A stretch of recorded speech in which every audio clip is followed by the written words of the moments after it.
चलिए वीडियो देखने से पहले चैनल को लाइक कर दीजिएगा, सब्सक्राइब कर दीजिएगा, अपने दोस्तों के साथ शेयर कर दीजिएगा, ठीक है। चलिए अब आपका सेशन है साइंस का, केमिस्ट्री का मिसलेनियस क्वेश्चन है ना। पहला बता दीजिएगा कि कीटो प्रोटोकॉल का संबंध किससे बताइएगा, बोलिए।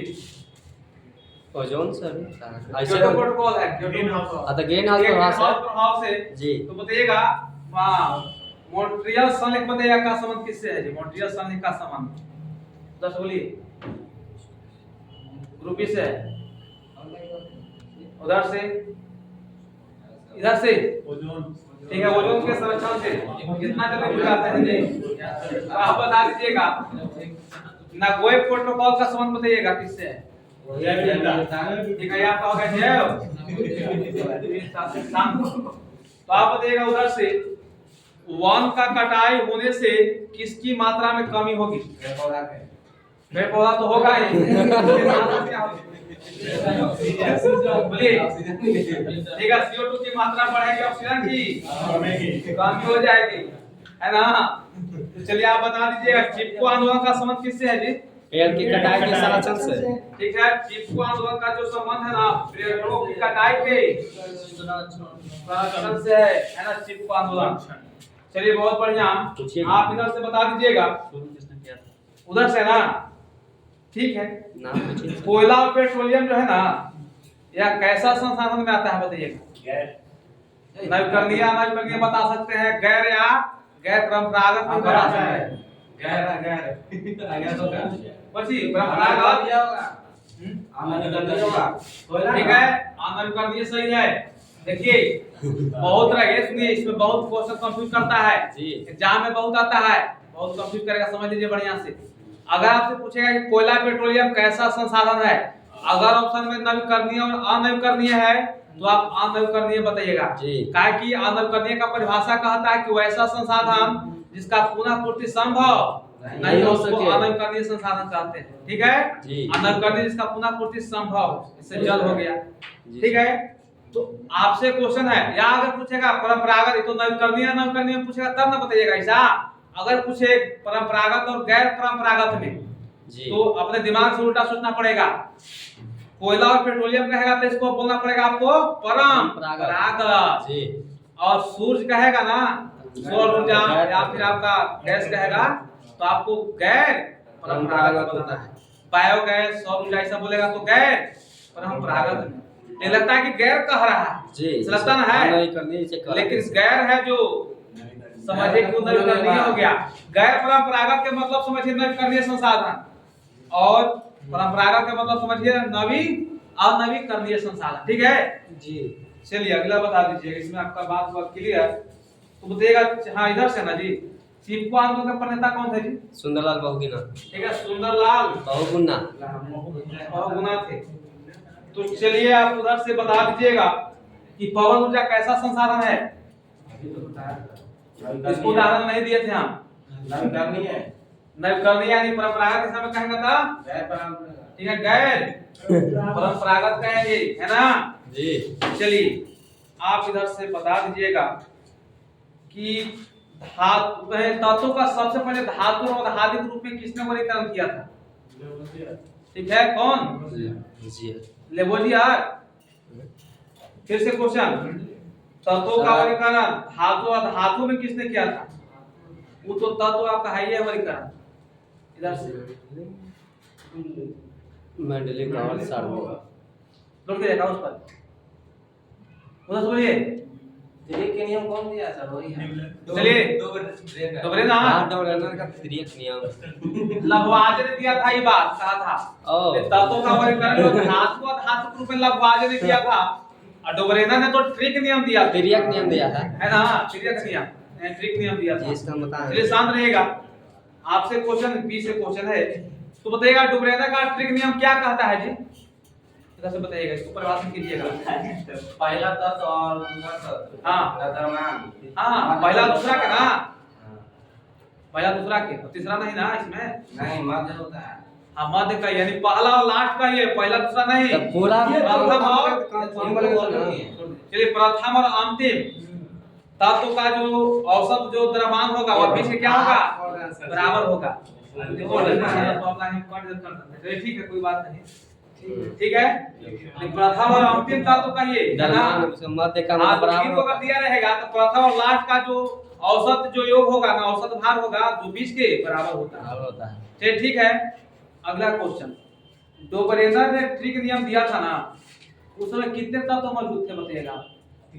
63 उधर से बोलिएगा। ओ नो, गलती है सर। 63 तो वो दिला था मोस, बस शांत रहेगा, ले दिला था। आप एक्स्ट्रा बात बोलिएगा। उधर से बोलिए। डोबरेनर ने ट्रिक नियम दिया था, उस समय कितने तत्व मौजूद थे? डोबरेनर में 53 को कितना? 53 को। तिर्यक नियम। हाँ, शांत रहेगा। हाँ, न्यूलैंड ने अष्टक नियम दिया था, उस समय कितने तत्व मौजूद थे? रूपी से बोलिए।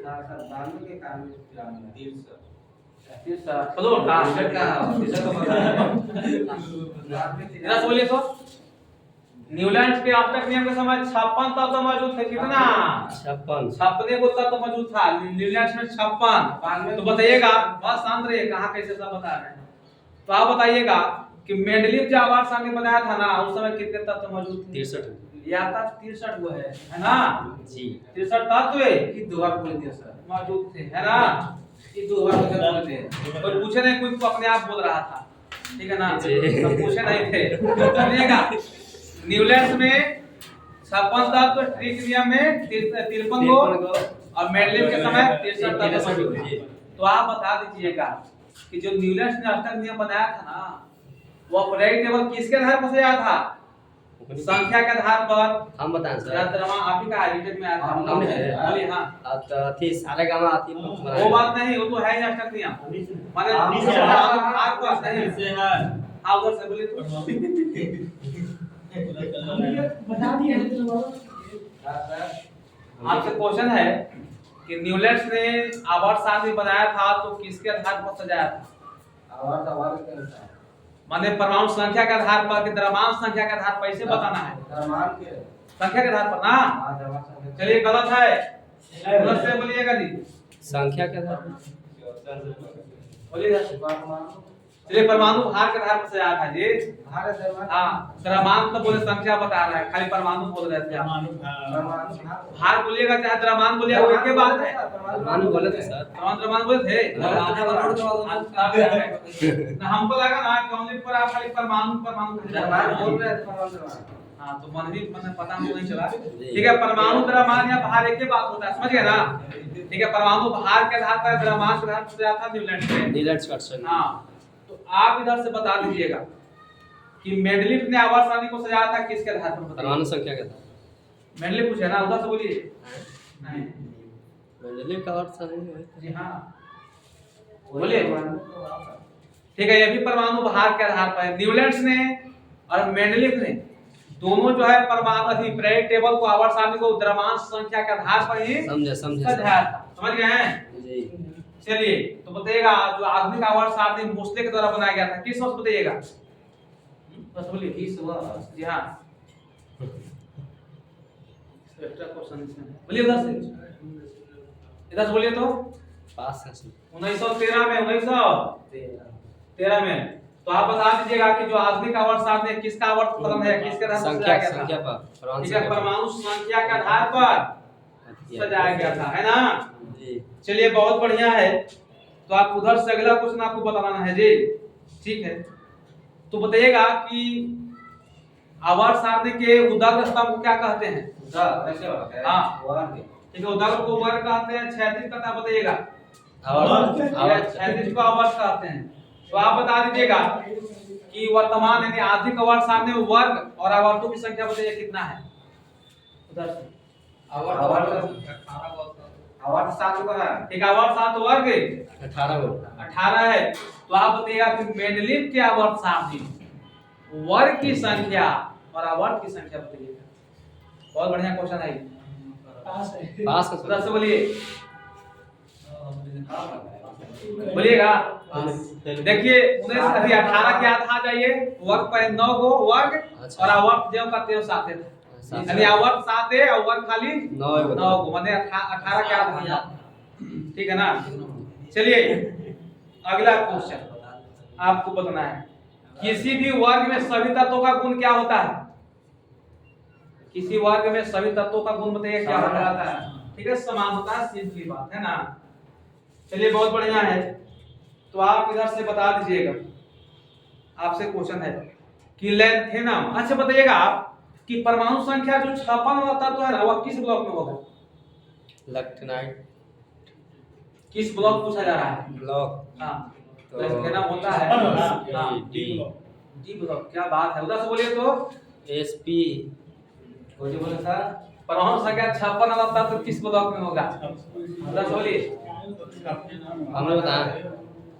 ये 56 वाला एस ब्लॉक में होगा। हाँ। आप बताइएगा 57 वाला किस ब्लॉक में होगा? तीनों में एकदम डिफर पड़ जाता है, तीनों को में 56, 57, 58, इसलिए पूछ रहे हैं। बोलिए परमाणु संख्या 57 वाला तत्व किस ब्लॉक में होगा? उधर से ये प्लॉट किया जाएगा। इधर से बोलिए तो डी ब्लॉक। ठीक है, 57 वाला क्या होगा? D block. डी ब्लॉक में होगा। तो आप 58 वाला बता दीजिए ना। तब p ब्लॉक में हो जाएगा। परमाणु संख्या 58 वाला तत्व किस ब्लॉक में होगा? p वाला में हो जाएगा। डी प्लॉट p f तो कर दीजिए आपका। ये प्लॉट किया जाए। आगे बढ़ गया। हाँ तो p प्लॉट कीजिए आपका। बस बोलिए जी। डी होगा डी। काट गया, प्लॉट हो गया। बस बोलिए सर परमाणु संख्या 58 वाला तत्व किस ब्लॉक में होगा? ठीक है, ये ब्लॉक में होगा। क्या होगा? देखिए याद रखिएगा, तीनों डिफर होता है 56, 57 और 58। ये आपका एस ब्लॉक, ये आपका डी ब्लॉक, ये आपका हो गया ये ब्लॉक। ठीक है, याद रखिएगा। f बोल रहा था सर। हाँ चलिए बात चलिए आप बताइएगा किस वर्ग के तत्व को संक्रमण धातु कहना, किस ब्लॉक के तत्व को संक्रमण धातु तत्व कहा जाता है? उधर से बोलिएगा। ठीक है, डी ब्लॉक के तत्व को संक्रमण धातु तत्व कहा जाता है। तो आप इधर से अगला बता दीजिएगा। लेंथेनम जो है, लेंथेनाइडस जो होती है, तो लेंथेनाइडस बताइएगा ये ब्लॉक में आता है, सबको पता है। इसमें कहां से कहां तक माने तत्व होते हैं? परमाणु संख्या बताइएगा इधर से। बहुत भी क्वेश्चन सब है। लेंथेनाइड हाँ 57 से ठीक है, 57 से 71 सही है। 57 से 70 71 आता है लेंथेनाइडस में। तो आप बताइएगा एक्टिनाइडस में बताइएगा। हाँ क्लियर गलती है। साथ रहेगा। इधर से बोलिए, इधर से बोलिए। 71 से 103 70 से 103 रहा। जोड़ना हैं 113 ना 113 ना 103 तक जाएगा लास्ट वाली। बने ही पर लोडना। स्टार्टिंग चलिए बढ़िया रहा। चलिए 89 या 90 से 103 आई होता 57 या ये याद रखिएगा 57 या 58 से 71। देखिए दूसरा क्वेश्चन देता है 57 या 58 से 71। तो कोई ये बोलेगा 57 से 71। ठीक है, अभी देगा 89 या 90 से 103। ठीक है ना, 89 या 90 से 103 होता है। ठीक है, मैंने मुख्य रूप से समझिएगा 89 से 103। चलिए ठीक है, मतलब वही समझिएगा, वही शुरू होता है। चलिए ठीक है, धातु और धातु के बीच वाले गुण को क्या कहते हैं? उपधातु। ठीक है, उपधातु कहते हैं ना। तो आप बताइएगा उपधातु की संख्या कितनी है पूर्वी से? लास्ट क्वेश्चन भी है, बोलिए। उधर से बोलिए, इधर से ऐसा एक्स्ट्रा पूछना है। बोलिए 7 धातु आपका हो गया 7। चलिए ग्रुप ए की जीत रहा 7 होता है। एक करेक्ट आज लौट जाते हैं।